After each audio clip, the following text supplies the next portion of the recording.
আরে চিন্টু, তোকে আমি কিছু কোশ্চেন করতে চাই।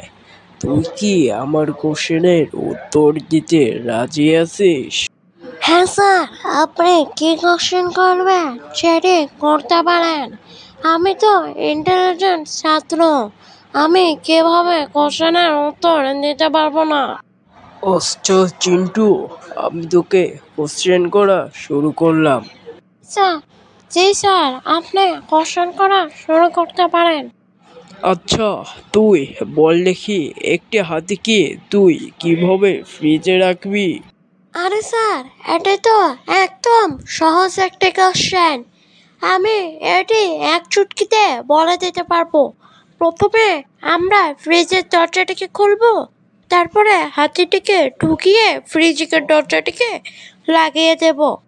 বাহ চিন্টু বাহ, আমি তো ভেবেছিলাম তোর মাথায় বুদ্ধি নেই, কিন্তু এখন তো দেখা গেল তুই তো অনেক বুদ্ধিমান।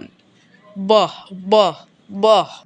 তো বন্ধুরা, তোমরা এই কার্টুনটি দেখে যদি খুশি হয়ে থাকো, তাহলে একটি লাইক, একটি সাবস্ক্রাইব এবং একটি কমেন্ট করে দিও।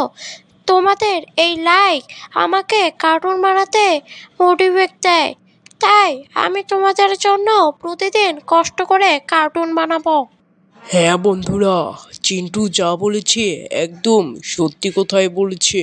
তোমাদের যদি এই কার্টুনটি ভালো লেগে থাকে তাহলে তোমরা লাইক, কমেন্ট এবং সাবস্ক্রাইব করে দেবে প্লিজ।